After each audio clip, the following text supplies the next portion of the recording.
السلام علیکم۔ آج میں آپ کو 28 رمضان المبارک کا ایسا وظیفہ بتانے والی ہوں کہ آپ کا سویا مقدر جاگ جائے گا اور انشاءاللہ آپ کی قسمت کے بند تالے کھل جائیں گے، بشرط یہ کہ آپ ویڈیو کو اسکپ کیے بغیر توجہ کے ساتھ مکمل دیکھیں، تب ہی آپ کو وظیفے کی سمجھ آئے گی اور آپ وظیفہ ٹھیک طرح سے کر پائیں گے۔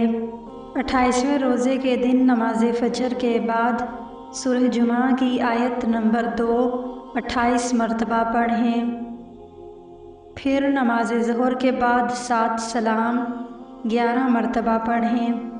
یہ 7 سلام قرآنی آیات ہیں جو دراز عمر، حفاظت جان و مال کے لیے بہت مجرب ہیں۔ پھر عصر کی نماز کے بعد دعائے نجات 25 مرتبہ پڑھیں، حسبنا اللہ و نعم الوکیل علی اللہ توکلنا۔ اس کے بعد درود شریف 40 مرتبہ پڑھیں، اللہم صلی علی سیدنا محمد النبی الامی وعلی آلہ و اصحابہ وبارک وسلم۔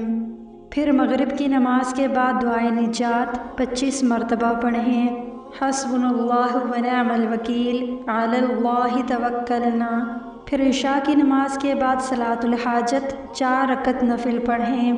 یہ 4 رکعت نفل پڑھنے کا طریقہ یہ ہے، 4 رکعت نفل نماز قضائے حاجت کی نیت کر کے بتائے گئے طریقے سے ادا کریں۔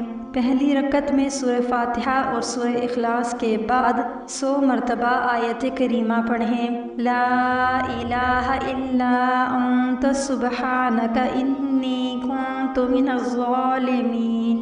پھر دوسری رکعت میں سورہ فاتحہ اور سورہ اخلاص کے بعد 100 مرتبہ یہ آیت پڑھیں، رب انی مسنی الضر وانت ارحم الراحمین۔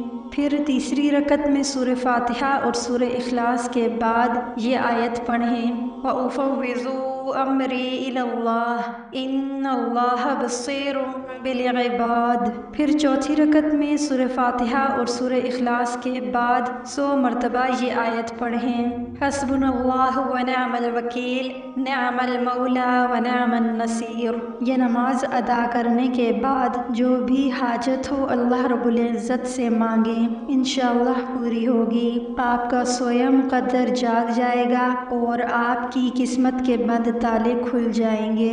سلام کے بعد دعائے کرب 100 مرتبہ پڑھیں، رب انی مغلوب فانتصر۔ اس کے بعد 111 مرتبہ یا کریمو پڑھیں۔ یہ تھا 28 رمضان المبارک کا مکمل وظیفہ۔